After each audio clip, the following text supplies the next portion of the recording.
แม่นผู้อื่นสิรวยปานใดก็บ่ต้องไปอิจฉาแม่นผู้อื่นสิรวยล้นฟ้าก็บ่ต้องไปสนใจเพราะว่าแม่นเพิ่นสิห่างสิมีปานใดเพิ่นก็บ่ได้แบ่งให้เฮาใส่มีแต่เฮานี่แหละสิสู้ไปหาอยู่หากินหาอยากเลี้ยงปากเลี้ยงท้องของเจ้าของเองซะนี่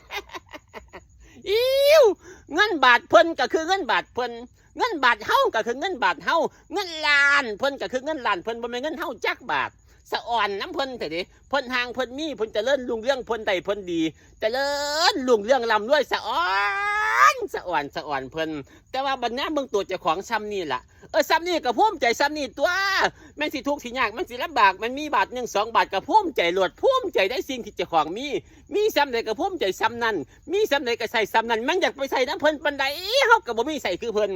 ดีใจน้ำเพิ่นภูมิใจน้ำเพิ่นเพิ่นหางมีดีได้เพิ่นเจริญรุ่งเรือง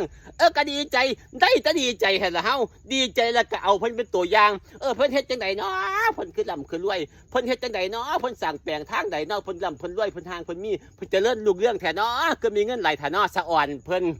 สะอ่อนหลายแต่ว่าสุดท้ายก็คือของเพิ่นเงินเพิ่นของเพิ่นบ่แม่นของเฮาแนมเบิ่งตัวเจ้าของแนมเบิ่งเงาเจ้าของมีซ้ำใดก็เอาซ้ำนั้นละพอใจภูมิใจมีความสุขในสิ่งที่เจ้าของมี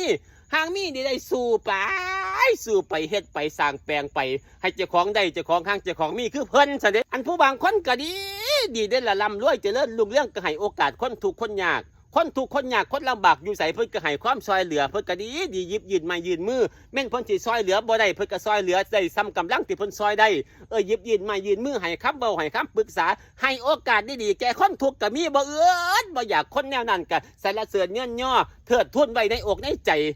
ดีหลายคนรวยแนวนั้นก็ได้แต่ว่าบัดคนรวยบ่หัวซ่าคนก็มีเด้ บ่หัวซ่าคนดัง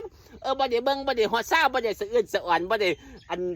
พอกบางพอดวันปีวินซิกเนี่ยชิ้นเนี่ยนำเฮาก็มีเด้ผู้บางคนก็บ่ได้สะอ่อนเฮาปานนั้นเด้ผู้บางคนก็ดี